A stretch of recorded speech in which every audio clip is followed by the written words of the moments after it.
poder participar desse espaço do Congresso e dos fóruns de saúde mental tem sido uma oportunidade de respirar assim nessa conjuntura que a gente está vivendo, né, dentro da saúde, dentro da saúde mental e dentro da política do país. Então, é uma oportunidade, né, de poder fazer uma outra interlocução, de poder pensar outras coisas, né, que parece que está muito difícil a gente pensar outras coisas ultimamente, né. Então, eu vou falar para vocês um pouco dessa experiência que foi essa construção, na verdade, que a gente tem feito nesses últimos anos em relação ao tema dos ouvidores de voz.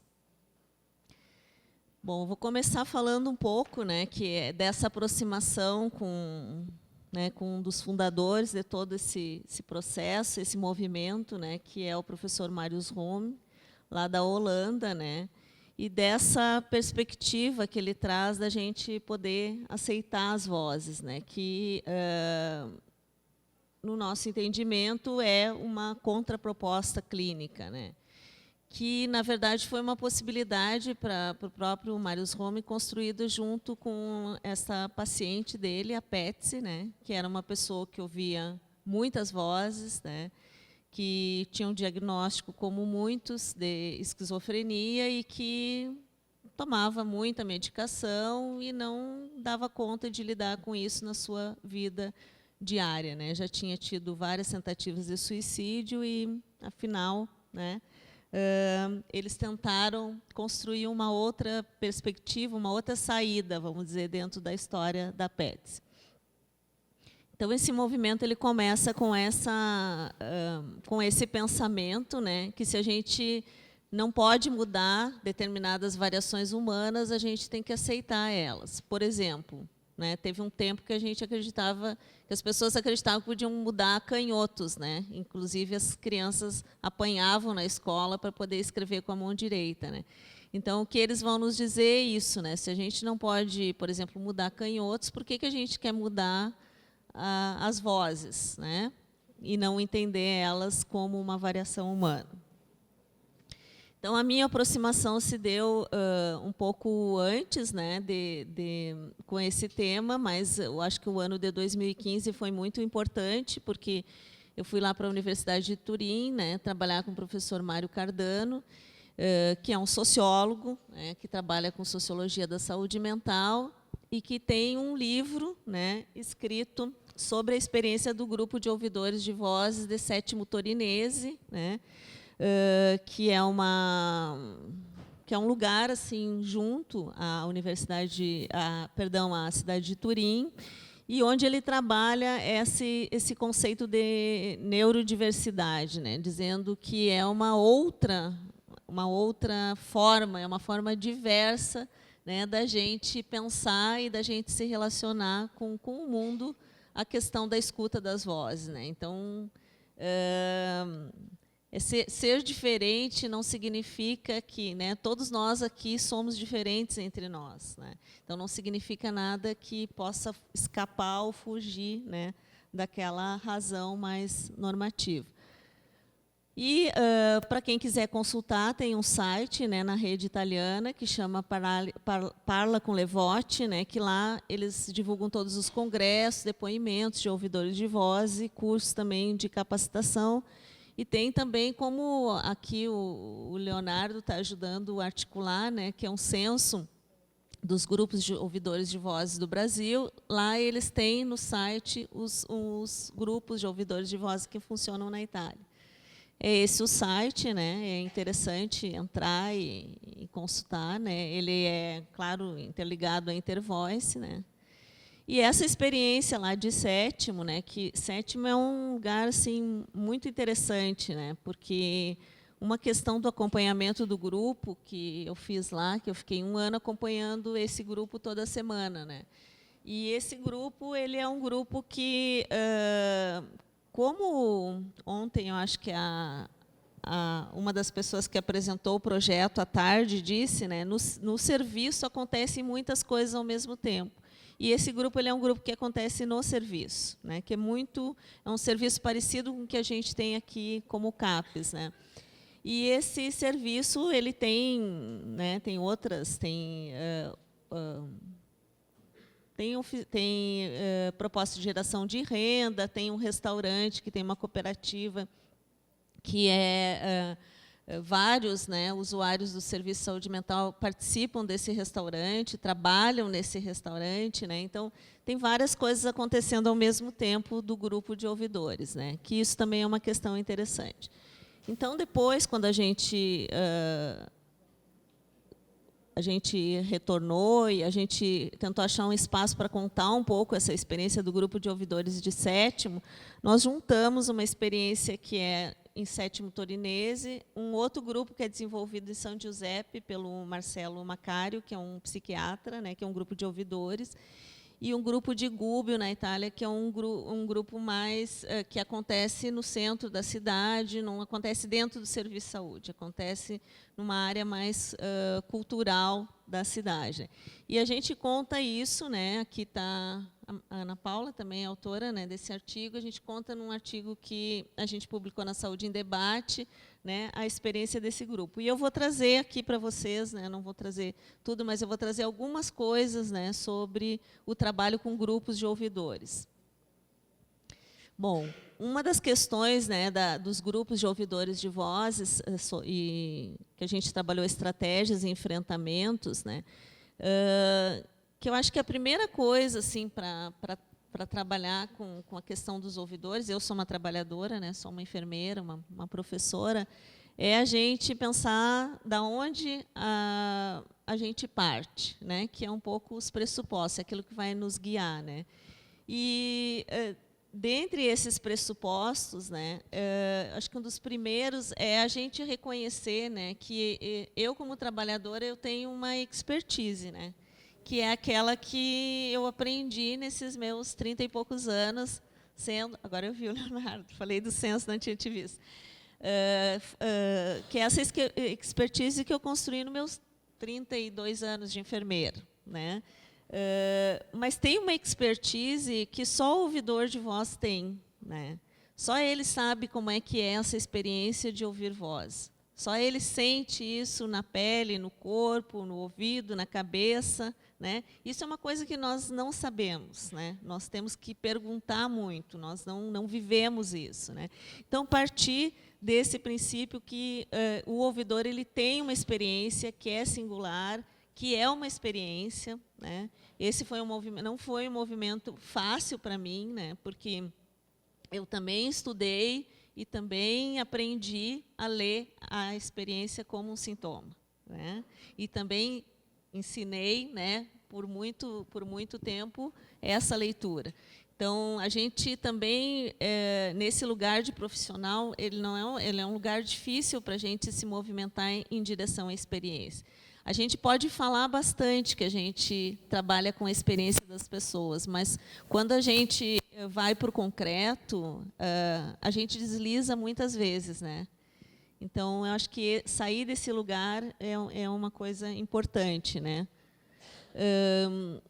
Que é possível criar estratégias, né? Que o grupo pode ser um espaço, né? Um espaço seguro de criar estratégias, mas também isso pode ser feito num acompanhamento individual. Né? E, na nossa experiência, né, analisando essas 3 cidades, esses 3 grupos ouvidores de voz, a gente vê que os grupos não são homogêneos. Né? No mundo inteiro, eles funcionam de forma bastante diversificada. Né? Alguns funcionam dentro do serviço de saúde, outros funcionam fora do serviço de saúde. Né? E a gente depois pode falar um pouco, né, das coisas boas e das limitações que tem isso. Né? E que eles são um espaço de compartilhamento de experiência, né? Onde um pode ajudar o outro. Né? Esses grupos eles se reuniam com periodicidade diferente, alguns eram semanais, alguns mensais, né? E participavam, em geral, entre 8 e 15 pessoas. Ele é um lugar seguro, né? Onde a pessoa pode alcançar o controle sobre a sua experiência, um pouco isso que o Paulo estava falando. Né? Mesmo que as vozes nos digam para fazer coisas, É a gente que decide, a gente que tem braço e que tem perna e que decide o que fazer, né? Ele é um espaço também de construção de redes sociais, porque quando a gente começa a se reconhecer na experiência do outro, a gente vai fazendo vínculos, né, que extrapolam o espaço do grupo, e ele é um espaço para que cada pessoa se sinta transformador na sua própria vida e na vida do outro. Então, aqui é uma foto de Sétima, é um lugarzinho pequeno, né? E aqui é uma fala de uma ouvidora do grupo, né, que ela diz assim: eu me senti muito assustada quando iniciaram as vozes, né, porque elas diziam que eu era uma prostituta, né, e aí ela vai contando um pouco o que as vozes mandavam ela fazer e como ela não se reconhecia depois nas coisas que ela tinha feito, né, e como era difícil para ela pensar tudo que ela fez, né, sob o comando das vozes, né. Então, eu trouxe isso para falar um pouco do que o que a Eleonor mostra lá no vídeo, né, que está disponível lá no TED, que é essa surpresa, né, que é quando ela diz assim: eu estava saindo da universidade numa aula, e quando eu saí com os meus livros, eu ouvi uma voz me chamar. E eu olhei e não tinha ninguém, né? Então, essa surpresa, em geral, essa fase da surpresa, ela é diferente para cada pessoa, né? Muitas pessoas, eu vejo, a gente tem um grupo de ouvidores, que a gente está trabalhando, agora em novembro ele vai fazer 1 ano lá em Pelotas, né? Eu estou com a colega aqui, a Thaís, que participa, é uma das facilitadoras desse grupo, né? E a gente vê assim que a gente demorou muito tempo para ser um grupo, né? Por quê? Porque essa surpresa, né, que as pessoas, que a gente fala, ela tem a ver com o fato da experiência ser muito singular, muito própria, assim, parece que só eu estou vivendo aquilo, né? Mas ela tem a ver com essa construção social também de ligar as vozes à esquizofrenia, né? Bom, então a gente pode dizer assim, pelo menos, né, esse medo, essa surpresa inicial está ligado a uma construção cultural nossa, né, de patologizar tudo, e está ligado a essa construção também do tema das vozes ser um tema que a gente diz da ordem do tabu, né? Aquele tema que a gente não fala sobre isso, né? Tipo aquelas coisas que nem em família a gente fala muito sobre isso, né? Isso tem me chamado muito a atenção porque desde que eu comecei a trabalhar mais sobre esse tema, estudar mais sobre esse tema, os lugares que eu vou, né, para conversar com as pessoas, eu pergunto sempre com quem vocês conversam sobre as vozes que vocês ouvem, né? E as pessoas não conversam, porque, em geral, as pessoas dizem assim: eu não converso com a minha família porque minha família diz que eu sou louco. E eu não converso com o pessoal do serviço porque eles dizem que tem que aumentar a medicação, né? Então é muito interessante. Agora há poucos dias eu fui em Santa Maria e de novo assim, né, o pessoal chamou para fazer uma conversa no CAPES com os usuários, com todo mundo, estava todo mundo lá trabalhador. E eu perguntei de novo isso, com quem vocês conversam? E eles responderam, a resposta é muito parecida. Né? E depois a gente conversa com os profissionais dizem: a gente também se dá conta que a gente não fala muito sobre o conteúdo das vozes, né? A gente pergunta: houve voz, não houve voz, e encerra aí, né? Então acho que isso também é um aprendizado, né, dessa questão da aproximação com o movimento, que para sair dessa solidão as outras pessoas também precisam estar abertas a falar sobre, a escutar minimamente sobre isso, né? Então, esse grupo, né, ele serve para enfrentar essa fase também da surpresa, né, e aquilo que várias pessoas falam, né, o Paul fala isso, o Marius Romo fala, de que é a questão de positivar as vozes. Né. É como eu vou fazer, pensando na história lá da PETS, né, como eu vou fazer se eu ouço vozes, se os tratamentos que me oferecem não resolvem, porque eu consigo ouvindo as vozes, né? Então, como eu vou viver com elas no meu dia a dia? Como eu vou estabelecer uma relação mais saudável com elas? Quer dizer, como eu não vou sofrer, como eu não vou sentir a dor, ou como eu vou sentir a dor e vou poder falar sobre essa dor, né? Enfim, é essa possibilidade que o grupo oferece, né? E aqui a gente tem uma outra fala, né, que era um rapaz que ele não sabia direito se ele tinha 19, 20, 21, 22 anos, que é um ouvidor de vozes, né, e que ele veio em um daqueles barcos, né, que vem pelo Mediterrâneo, né, e foi parar lá em Turim, né, e a partir do momento dessa viagem que ele veio, ele começou a ouvir vozes, né. E era uma situação muito difícil, porque ele também tinha muita dificuldade com a língua italiana, né? Ele falava um dialeto lá do lugar onde ele veio. E ele também ele não estava pronto, vamos dizer assim, para falar das coisas que ele viveu nessa viagem, né? E isso é um processo interessante, assim, porque eu tenho observado que as pessoas, elas dentro do grupo, elas estão em momentos diferentes, né? Nós, por exemplo, temos pessoas lá que elas já conseguem relacionar a escuta das vozes com uma experiência que elas tiveram, né, uma experiência traumática, por exemplo. Mas nós temos pessoas que ainda estão no grupo dizendo, eu quero deixar de ouvir as vozes, né, que ainda não conseguem dar esse passo, né. E aí eu trouxe também essa fala um pouco para relacionar com o que a literatura tem trazido, que é o início das vozes, alguma coisa que estava acontecendo na vida da pessoa, né? Eu acho que o interessante, assim, também das estratégias, né, é que o movimento ensina para a gente que ouvir voz não é o problema é a dificuldade, né, que se estabelece na relação com essa voz, né? E as estratégias são muito diversificadas, né? Quando a gente vai para um grupo, na primeira vez a gente pensa,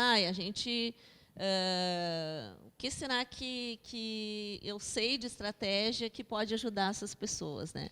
E precisa pensar um pouquinho, pensar assim, que estratégias as pessoas já usam, né, que ajuda elas. Porque as estratégias, elas não servem para todas as pessoas, né? Por exemplo, eu vou dar um exemplo bem simples que eu ia falar só lá na tabela depois, né? Uma coisa que eu vi na realidade que eu acompanhei os grupos lá na Itália, que eles trabalham, eles estimulam muito, né? E a Cristina Contini estimula muito trabalhar também com o diário, né? Como o diário de adolescente. Então, quando tu ouve a voz, tu vai lá e escreve, né, tudo que a voz está te dizendo, o que estava acontecendo e tudo mais, depois tu traz para discutir no grupo, né? Tem alguns exercícios, né, do Coleman também que ajudam a fazer isso. O que eu observei assim no nosso grupo?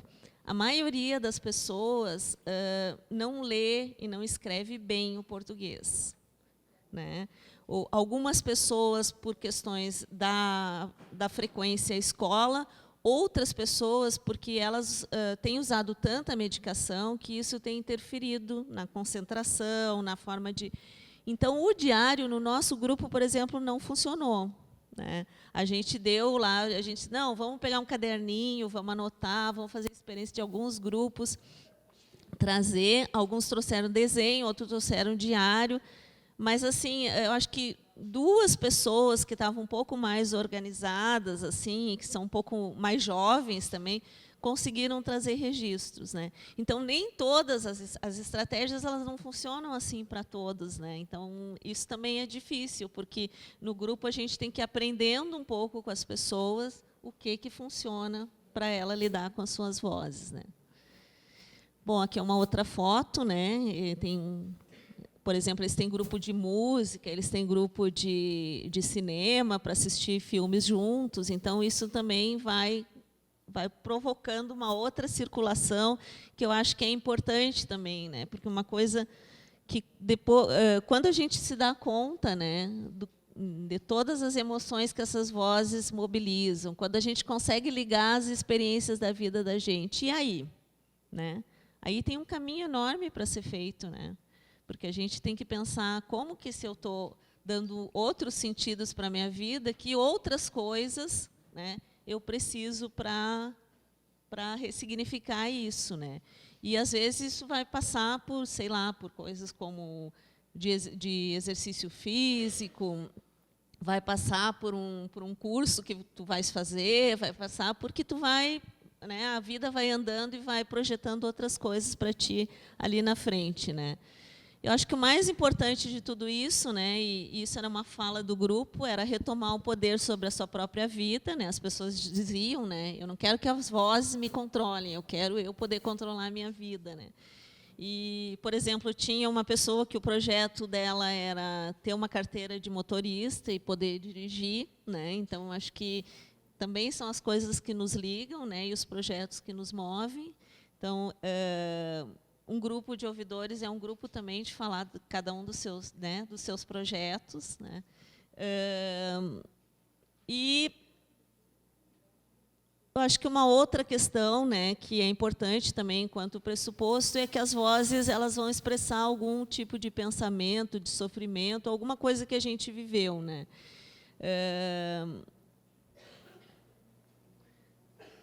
Bom, a questão de conversar com as vozes, né, que a gente tem trabalhado com algumas pessoas que frequentam o grupo, parece que é difícil pra caramba, né?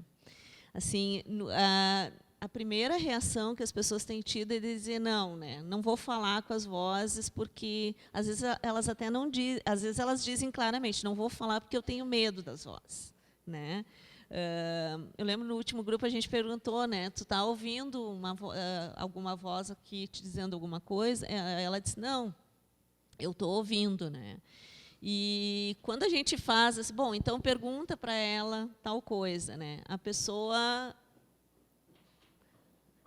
tem medo de falar com aquela voz, né?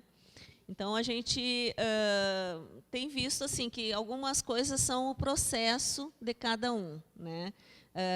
Como nós trabalhamos bastante as características, se a voz é de homem, de mulher, se é de criança, né? Que o pessoal contasse como que é, né?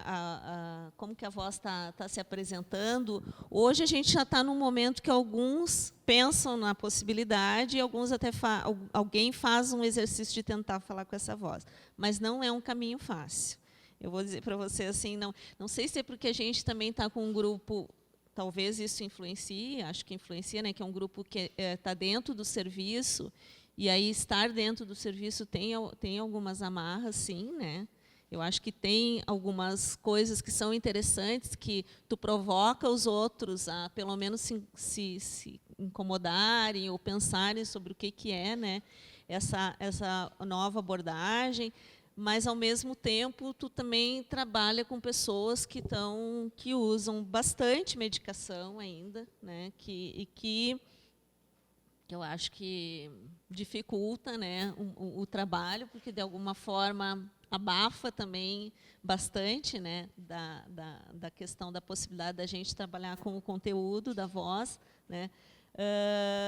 Mas eu vejo que esse passo de conversar com as vozes, algumas pessoas têm conseguido fazer, mas várias pessoas não têm conseguido fazer, né? Acho que é diferente, né, também se a voz é uma voz positiva ou se ela é uma voz mais depreciativa, né? Quando ela é uma voz de comando, as pessoas tendem a ficar mais assustadas, né? E aí a gente tem que trabalhar muito o fortalecimento da pessoa diante daquela voz, né? Eu penso que a gente tem tido avanços importantes no grupo, né? Inclusive pessoas que não vinham para grupo nenhum e que agora vêm para esse, porque querem falar sobre isso, que já conseguem, né, colocar aquilo na vida dela e em que momento aquilo começou e a que está ligado, mas que ainda precisam dar esse salto, né, e que esse salto ainda, né, não aconteceu. Uma coisa que o grupo lá de Gubbio trabalhou, né, por um bom tempo, foi com a entrevista estruturada, né, de Maastricht, que a Senat disponibilizou no site, né, ela está traduzida, né, que eu acho que ajuda, né, ajuda principalmente porque a gente precisa esmiuçar um pouco essa experiência, né? Falar mais no grupo sobre a identidade, sobre as características, sobre o modo de falar das vozes, né?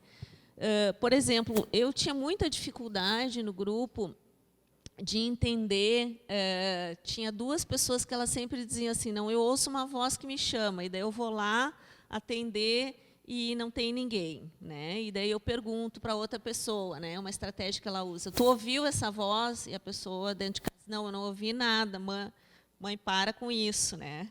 Então, em geral, vem essa resposta. E para mim era muito difícil assim entender isso. Daí um dia no grupo eu propus um exercício com eles e eu disse, bom, hoje nós vamos tentar fazer uma coisa, né? Eu vou ser a fulana, né? E essa pessoa aqui vai ser a voz que ela diz que ouve, tu te lembra, né? E aí ela começou a fazer a voz que ela ouve. Foi só naquele dia que eu entendi, depois de muitos grupos, né? Porque foi incrível, assim, né? Ela começou a bater na mesa, assim, bater na mesa e bater aquela porta, né? E chamar o nome, e aquilo foi me gerando um desconforto, uma ansiedade. Eu acho que só ali eu entendi, porque eu pensava, mas como é que é esse negócio, né? Eu acho que todo mundo às vezes ouve alguém chamar e vai, não é ninguém. Como é que ela diz que ela sofre tanto por isso, né? Eu estava tentando me aproximar daquilo, mas eu acho que aquilo aconteceu mesmo quando a gente fez isso no grupo, né? E as outras pessoas, eu acho que também conseguiram entender melhor. Então, o que eu vejo também é que a gente precisa... para a gente não é fácil, tá? Isso que eu quero dizer para quem ouve voz aqui. Para a gente que é profissional também não é fácil, porque a gente se aproximar dessa compreensão, a gente não sente as mesmas coisas, então não é fácil. E acho que até para as outras pessoas do grupo, mesmo aquelas que ouvem, quando tiveram essa dimensão do que era, né, aquela bateção e aquela coisa, eu acho que aí elas compreenderam. Então, eu vejo que por exemplo, a gente falar mais sobre isso, né? A gente dizer, bom, quem sabe a gente vai tentar entender de um outro jeito, não só falando, né? Que essas possibilidades mais criativas também ajudam a gente a trabalhar no grupo, né? Bom, aqui eu trouxe o livro da Cristina, né? Eu espero, né, que ainda esse mês a gente tenha ele disponibilizado na Amazon, né, porque a gente fez a publicação, a gente fez a tradução em português, né, e conseguiu e fez alguns exemplares, né, mas agora ela está trabalhando para que ele esteja disponível em e-book, né. Eu acho que é muito interessante, né, porque é uma ouvidora de vozes falando com a gente, né? Então, quem puder ler, eu acho que até é um material interessante também para a gente poder estar trabalhando dentro dos grupos, né? A Cristina Contini, ela é uma ouvidora de voz, né? E aí ela está relatando, né, que ela começou a ouvir voz com 20 anos, né? E foi depois de um coma, então foi fácil para ela associar o trauma, né, com a escuta das vozes, né? E ela diz assim que ela chamava as vozes dela de uma biblioteca viva, né? Que tinha muita coisa, era muito intenso e muito rico, né? Quando ela disse que começou, dos 20 aos 23 anos, ela resolveu não falar com ninguém sobre essas vozes. Ela não contou para ninguém que ela ouvia essas vozes, né? E ela disse que esse era um silêncio involutivo, implosivo, né? Que ela tinha que administrar tudo sozinha, né? Mas que tem uma coisa interessante que ela fala, né? Que ela diz assim: eu sabia que meus pais eram muito bons para me formar em várias coisas, para me ajudar, né, a me constituir enquanto pessoa em várias coisas. Mas eles não iam conseguir ser bons nisso, porque a saída que existia, ela disse na época, no lugar onde eu vivia, se tu era um ouvidor de voz, era ou tu vai para um padre, né, um padre exorcista, que vai dizer que é um demônio que está no teu corpo, ou tu vai para o psiquiatra. Então, por isso, eu resolvi não falar com ninguém, né? E aí é muito interessante, porque ela vai dizer quando ela vai falar, né? Daí ela fez aquelas coisas que as pessoas fazem, né? Que algumas pessoas fazem na vida. Bom, depois ela se apaixonou, ela casou, ela teve um filho, e depois ela foi conversar sobre isso com o marido dela, né? E, para ela, uma estratégia muito importante foi o diário, né? Ela fez uma combinação com as vozes, né? Ontem o povo falou naquela coisa, bom, às vezes a gente pode combinar 1 minuto, tu me deixa quieto e eu vou fazer isso aqui, né? Ela fez uma combinação, as vozes deixavam ela trabalhar, porque aquilo era o dia inteiro, né? E aí, à noite, ela ia fazer o diário com tudo que as vozes estavam dizendo para ela. e funcionou bem para a Cristina, né? Então, ela é uma pessoa assim que eu acho, na verdade, né, apesar de participar do grupo, assim, na minha história, né, como pessoa, como enfermeira, para mim o contato com a Cristina foi que mudou, assim, aquilo me mudou, né? Porque quando eu pensar assim, eu fiz um curso com ela que era para familiares de criança e adolescentes ouvidores de voz, né? E aí tinha uma mãe lá da região, né, falando um pouco do seu filho de 15 anos que começou a ouvir vozes e que ela tinha levado para o psiquiatra e ela tinha consultado e a perspectiva era muito ruim, que isso só ia piorar e que ela estava desesperada, né? E que daí ela ouviu falar que tinha o pessoal que trabalhava com abordagem de voz, e ela foi fazer o curso. Primeiro ela fez um contato, né, pela internet e começou a fazer, a Cristina começou a fazer um apoio e ela foi fazer o curso, né? E aí ela falou assim, e aquela mãe estava falando assim, as vozes, agora eu sei que as vozes não são reais, ela disse. Que isso é uma coisa que é para ele, né? E aí a Cristina falou, as vozes são reais, né? E aí ela continuou falando, e daí depois a Cristina falou, as vozes são reais de novo, né? E eu fiquei pensando naquilo e pensando, e ela dizia, as vozes são reais. Aí ela começou a falar, quando ela começou a falar assim, o quanto é real a experiência de ouvir vozes, né? Eu acho que isso foi o que me mudou, porque eu acho que até ali eu tinha um pouco essa dimensão, né, de que aquilo é uma coisa que está acontecendo lá no outro, que é uma coisa que a gente traz da nossa formação, né? E aquela experiência do curso me mudou, porque eu acho que me identifiquei um pouco também com aquela mãe, né? Eu fiquei pensando, bom, essa é uma mãe que ela quer achar uma outra coisa para o seu filho, que não seja isso que a psiquiatria está dizendo, que ele vai passar o resto da vida tomando medicação, piorando em relação a essas vozes. Bom, ela está aqui, né? E o quanto é difícil para ela compreender a concretude, né? Como é concreto aquela questão da voz. E se ela não compreender, dificilmente ela vai conseguir entrar em diálogo com essa pessoa, né? Então, eu acho que penso, né, que essa experiência foi uma experiência para mim muito intensa, assim, dela nesse curso e também durante o contato que a gente teve, né? Eles oferecem alguns cursos de formação, né? Eu acho que isso é interessante, está lá disponível no site Sentir Levote. Então, durante o ano, eles vão oferecendo alguns cursos de formação. E agora eu vou falar um pouquinho dos caminhos que a gente tem construído aqui, né? Porque daí, sim, tu volta, né? Tu fica um ano fora. Eu já, uma pessoa com 20 e poucos anos, né, sendo professora na universidade, me disponho a sair um ano fora. Eu pensei, bom, eu vou sair do meu lugar, da minha casa, junto com meu filho e tudo mais, se for para mim poder viver alguma coisa diferente, né? Se for para mim pensar que dentro desse processo, que eu acredito da reforma psiquiátrica, a gente pode ter algumas linhas de fuga, né, para realmente ter uma relação diferente com essa questão da escuta das vozes, por exemplo, né?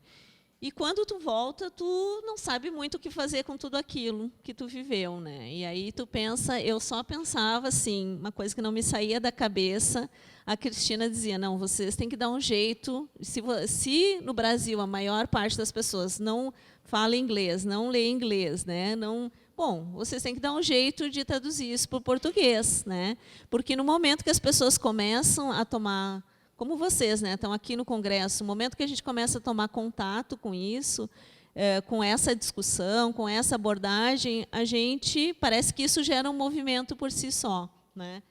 E a gente começou, então, a tradução foi uma colega do grupo que fez, né, a Milena, e a gente começou a trabalhar na tradução desse material e a gente começou a organizar seminários, né? Então, bom, né, eu sou professora da pós, vou aproveitar esse espaço da pós e vamos fazer um seminário para discutir ouvidores de vozes, né, diálogo aberto. Começamos com uma coisa bem geral. E aí a gente começou a oferecer disciplina, ofereceu disciplina em 2017, né, para discutir isso dentro da pós, e disse, não, vamos fazer esse negócio aberto. Então, era uma disciplina da pós, mas qualquer um que queria podia lá se inscrever e participar. No início foi uma coisa pequena, né? Na segunda que a gente fez, participaram regularmente 70 pessoas, né? Nós começamos em fevereiro e fomos até abril, uma vez por semana, né? Então foi bom, assim, veio ouvidores de vozes, vieram, né, vieram familiares, veio pessoal da pós-graduação, veio mais gente interessada, né? Um outro caminho que a gente fez, né, a foto não está muito boa, mas é uma foto com o Paul Baker, lá em Porto Alegre. A gente começou a juntar mais pessoas que estavam interessadas na questão e ir para os fóruns de saúde mental, né? Isso foi muito importante. Eu acho que esse espaço, né, que a Senat está articulando com outras pessoas foram muito importantes, né? Porque aqui tem pessoas da associação, por exemplo, né, dos usuários, né, e a associação tem feito, não com regularidade, mas tem feito encontros para discutir a questão dos ouvidores de voz. A Lia está aí, da associação, né, pode depois até falar com as pessoas sobre essa experiência. Então, tu vai disseminando, né? São muitas pessoas já falando sobre o mesmo assunto, né? Aqui é a disciplina que a gente fez, né? Ali são colegas da região lá apresentando. Elas aplicaram a entrevista de Maastricht e depois trouxeram, né, o depoimento na disciplina. A gente tem feito assim, a gente tem participado de várias conversas, né? Então, aqui são algumas cidades que eu fui, né, e que vão outras pessoas para falar sobre ouvidores de voz. Eu esqueci de Rio Grande aqui, né? Que foi uma... esqueci também de Uruguaiana, olha só que pecado. Esse é o problema do slide, né? Esqueci de Rio Grande, esqueci de Uruguaiana. Mas o que é interessante dessas conversas, né? Por exemplo, Porto Alegre, no Conceição, está com um grupo de ouvidores de vozes. Pelotas, a gente está com um grupo de ouvidores de vozes. São Lourenço do Sul começou um grupo de ouvidores de vozes, né? E Santa Maria me chamou porque já fez uma tentativa de começar e agora vai fazer a nova tentativa de iniciar um grupo de ouvidores de vozes. Então, o que é interessante é que tu vai criando, né? Tipo aquela questão do rizoma, né? Tu vai criando vários braços ali, né? Vários nós, né?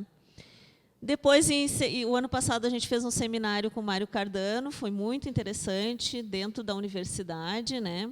E foi bem legal, assim, também para discutir essa experiência de sétimo, né? Eles têm um vídeo também na internet disponível, né, que fala um pouco do livro e das pessoas que deram depoimento no livro, né? E, assim, mais agora, para o final, o que a gente tem trabalhado? Porque eu estou falando do meu lugar, né, que é um lugar da universidade. A gente tem trabalhado com alguns estudos, né? Hoje a gente tem uma pessoa, que é a Maria Laura, está aqui, que vai defender dia 8 de outubro, que fez uma dissertação sobre a relação que os ouvidores de voz estabelecem com as suas vozes, né? Entrevistando pessoas que estão frequentando o grupo lá de Pelotas, né? Que eu acho que vai ser bem interessante, né? E a gente tem pessoas trabalhando com trabalhos de conclusão de curso e tem 4 teses de doutorado em andamento. E as 4 doutorandas estão aqui no Congresso, né? As 4 estão aqui, né? Uma que vai trabalhar com a escuta de vozes dentro da universidade, né? Com alunos da universidade que ouvem vozes, né? A Maria Laura, que vai trabalhar com um estudo comparativo, né, entre pessoas que frequentam o serviço de saúde mental e ouvem vozes, e pessoas que não frequentam o serviço de saúde mental. A Roberta vai trabalhar com a questão de gênero, né, especificamente de ouvidoras, mulheres ouvidoras de vozes. E quem que eu esqueci? A Larissa, que vai trabalhar com a criança, né, com crianças ouvidoras de voz. Então, eu acho que a gente também tem um compromisso, né, já que a gente está nesse lugar, de produzir algumas coisas em relação a esse tema. O que a gente tem, assim? Eu não falei, né? A gente tem uma pesquisa que a gente começou ano passado e que a gente começou dentro do CAPES a partir dos prontuários, tá? É uma pesquisa que ela tem uma primeira fase que trabalha com prontuários, então a gente pegou todos os prontuários ativos do CAPES e uma parte dos prontuários inativos. E o que a gente viu já, né? Que é uma coisa interessante, né? A gente está trabalhando com registro, tá? Só registro, por enquanto. Porque a segunda etapa nós vamos aplicar, então, um instrumento nas pessoas que ouvem voz. Na primeira etapa, a gente viu que de 400 prontuários ativos, prontuário ativo significa que 400 pessoas estão frequentando os serviços nesse momento, certo? De 400, 180 pessoas têm registro de escuta de voz. Quer dizer que das 400, 180, em algum momento, dentro do tratamento no serviço, estavam ouvindo voz. Certo? Dessas pessoas, né, o que a gente achou de significativo, assim, do ponto de vista, né, estatístico, né? A questão do apoio familiar, porque a gente tem 48% das pessoas que dizem que têm apoio familiar, sim, né, que escutam voz, e a gente tem 37% de pessoas que dizem que não podem contar com apoio familiar. Isso significa que nós temos, pelo menos, 47 pessoas que a gente deveria estar trabalhando muito com essas famílias, né?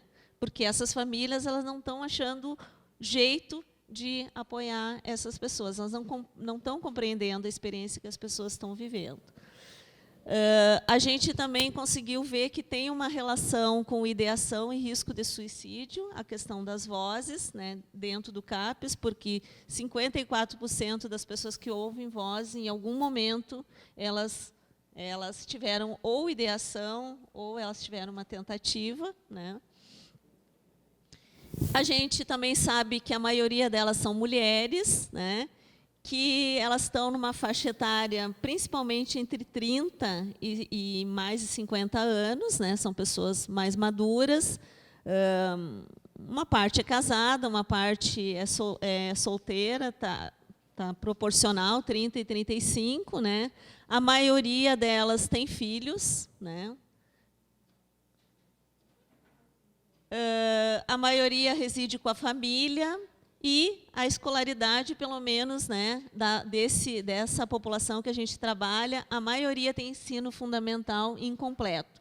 Então, eu acho que também a gente precisa pensar dentro da nossa realidade brasileira coisas criativas, outras formas que a gente possa trabalhar com a questão, seja, sei lá, poesia, seja arte, seja o quê, né, que dependam menos da escrita, né, dentro dos grupos. E a questão do trabalho também a gente trouxe, porque 50% não trabalha. Achei bem importante, ainda mais que ontem, né, foi apresentado um projeto tão legal de geração de renda, a gente também pensar que isso é importante, né? Bom, aqui é o Fórum Internacional, né, que aconteceu em junho de 2018.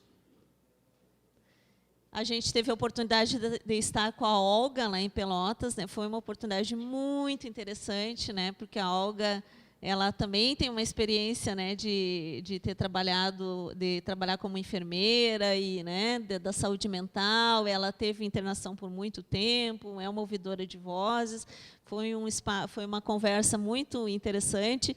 E a gente teve pela primeira vez, né, uma colega nossa do grupo que é psicóloga que falou sobre o nosso trabalho com os ouvidores em Pelotas, né? E como foi lá o fórum, também isso é uma coisa interessante, várias pessoas do grupo puderam participar, né? Agora a gente está tentando se organizar para a gente ver se vai com o pessoal do grupo para o fórum em Porto Alegre, que vai acontecer em novembro, né? Vamos ver se a gente consegue. Esse aqui daí foi uma enfermeira, ela apresentou um trabalho num congresso em Ribeirão Preto, na USP, que foi o primeiro congresso internacional sobre enfermagem forense, né? E ela apresentou um trabalho sobre ouvidores de vozes e a questão da relação com a violência. Por quê? Porque a gente viu nos registros dos prontuários que muitas pessoas que ouvem vozes tinham sofrido algum tipo de violência em algum momento da sua vida, né? E ela foi apresentar esse trabalho lá no congresso na USP, e o trabalho foi premiado, né, em primeiro lugar. Isso é importantíssimo, porque, né, a gente sabe que a USP é uma universidade de referência no Brasil inteiro, e a gente tem que levar essa discussão para todos os espaços, né? Porque senão a gente não consegue interferir também na formação dos profissionais com quem a gente vai trabalhar e com quem a gente, com quem a gente vai precisar também depois fazer alianças, né? Bom, aqui algumas publicações, né, que a gente tem feito, e eu acho que o principal, né, quer dizer, agora a gente conseguiu fazer uma coisa que eu estou super orgulhosa, eu tenho que dizer para vocês, né, que foi essa revista, né, que é o Journal of Nursing and Health, é uma revista de enfermagem da nossa faculdade, né, e a gente conseguiu negociar com a editora, com o corpo editorial da revista, fazer um número especial. Então, ela é escrita em português, né? Então, é um material que a gente pode consultar, é gratuito, né? Vocês podem entrar no site. E eu acho que tem muitas coisas aqui super ricas, né, que eu gostaria de dizer para vocês, né? Por exemplo, nós conseguimos publicar 6 artigos, né, sobre artigos originais, inéditos, sobre a experiência de ouvir voz, né? Esses artigos, tem artigos do pessoal de Gubbio, lá da Itália, tem o pessoal do IPUB, aqui, né, com a Otávia, tem artigos nossos de Pelotas, tem um artigo especial falando sobre o primeiro congresso de ouvidores, que eu acho que é bem também legal. Então, tem um conjunto de material que eu acho que é bem importante, né? Tem 3 revisões temáticas, né? Dá um trabalho enorme fazer uma revisão, né? E nós temos 3 revisões, né? Uma sobre a criança, ouvidoras de voz, outra sobre adulto, e uma discussão que o Henrique fez na dissertação de mestrado dele sobre, né, como a gente ir além dessa discussão da alucinação, que é bem interessante, né? E um artigo de atualização sobre o Movimento Internacional de Ouvidores de Voz, que o professor Mário Cardano fez. E aqui, né, aqui a gente tem uma cereja do bolo, né? A gente tem 7 depoimentos de expert por experiências. São 7 ouvidores de vozes que a gente conseguiu sistematizar a experiência deles, né? E aí eu quero agradecer muito o trabalho da Lia lá na associação, foi muito legal, né?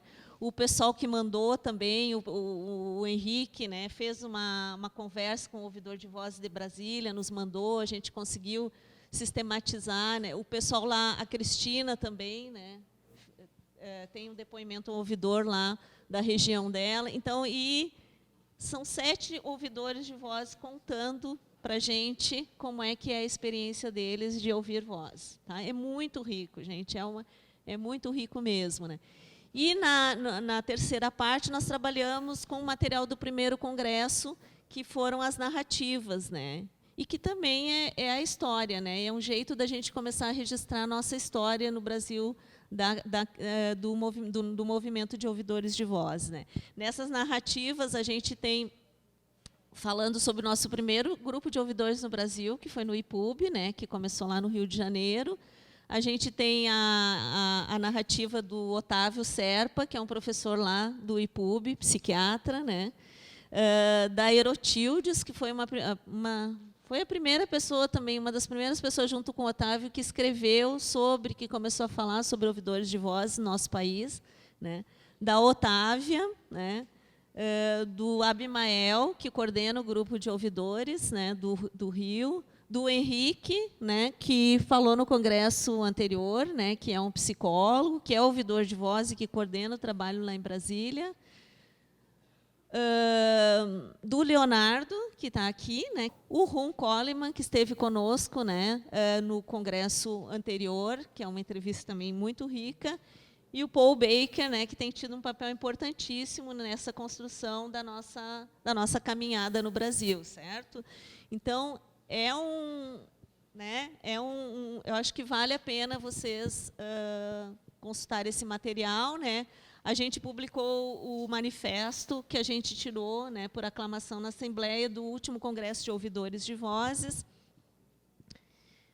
E eu queria terminar a minha fala, né, que sempre quando eu me sinto um pouco abalada, eu vou de novo ler o Basaglia, né, porque ele é incrível, né, ele pode inspirar, ele inspira muitas vidas e pode inspirar para uma vida inteira, né.